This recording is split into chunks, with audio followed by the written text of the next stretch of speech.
Assalamualaikum warahmatullahi wabarakatuh. Selamat pagi anak-anak semuanya.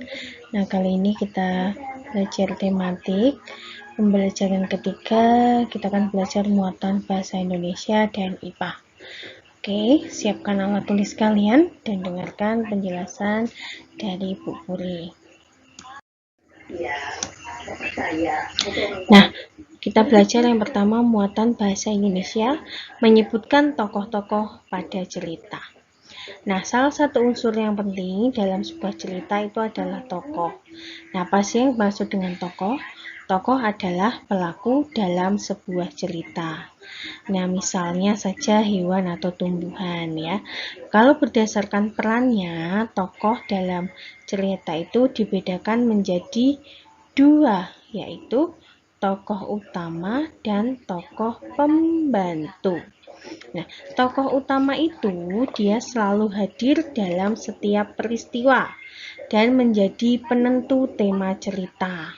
Dan kalau sedangkan tokoh pembantu itu dia berperan untuk mendukung tokoh utama. Misalnya saja film Upin Ipin. Nah, Upin Ipin itu adalah tokoh utamanya.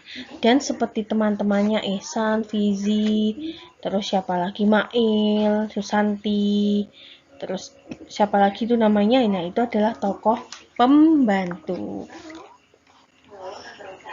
Nah, kalian bisa baca-baca cerita, misal tentang si Kancil dan teman-teman. Nah, itu kalian bisa menentukan mana yang tokoh utama dan mana yang tokoh pembantu. Bu ulangi lagi ya.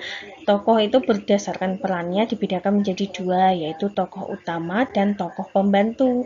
Kalau tokoh utama itu dia selalu hadir atau berperan dalam setiap peristiwa dan menjadi penentu dari sebuah tema. Kalau tokoh pembantu itu adalah dia yang berperan untuk mendukung dari tokoh utama. Nah, yang kedua kita belajar muatan IPA. Kegiatan menjaga keseimbangan dan kelestarian sumber daya alam. Nah, sumber daya alam itu harus kita jaga keseimbangan dan kelestariannya. Misalnya berupa aktivitas yang mengakibatkan pencemaran sungai, serta kegiatan yang dapat dilakukan untuk melestarikan dan menjaga keseimbangan berbagai sumber daya alam. Contohnya sungai. Nah, penyebab pencemarannya itu apa? Misalnya membuang limbah ke sungai, terus racun ikan atau membuang sampah di sungai, jadi bisa mengakibatkan tersumbatnya aliran sungai dan banjir. Nah, upaya pelestarian sungai gimana? Ya, kalian harus lakukan ya, tidak boleh membuang sampah ke sungai, tidak menggunakan bahan peledak atau racun buat menangkap ikan, membersihkan dan memelihara tumbuhan di sekitar sungai. Itu cara atau upaya pelestarian sungai. Nah, coba ini ada gambar ini ya. Ayo sebutkan upaya pelestarian yang dapat dilakukan jika sungai tercemar seperti gambar berikut.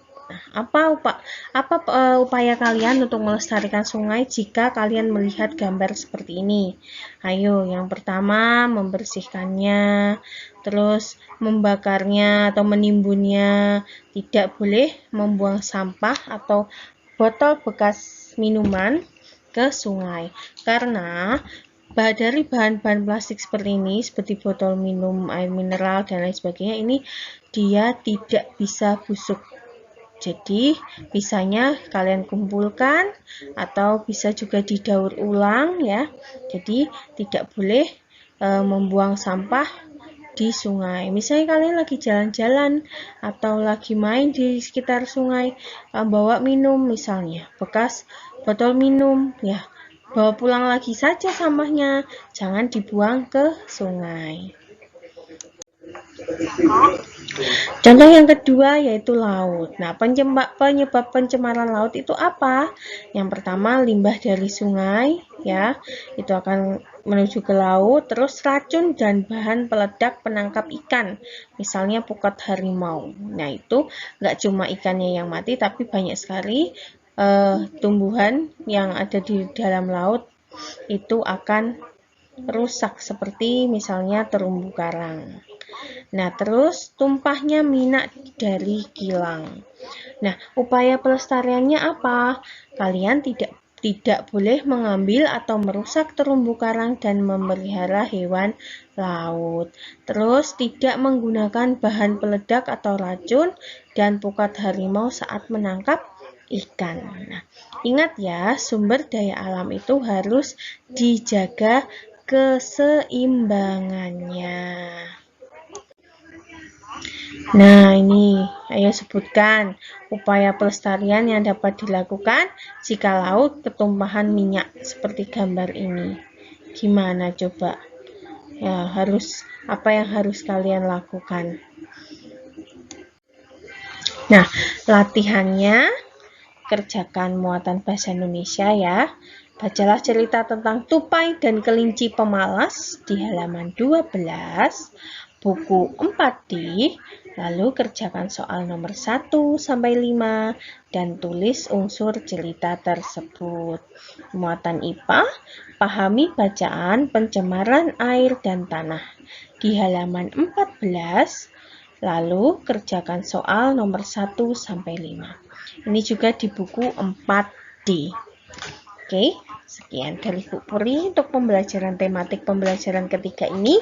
Semoga bermanfaat buat anak-anak sekalian. Bu Puri akhiri. Wassalamualaikum warahmatullahi wabarakatuh.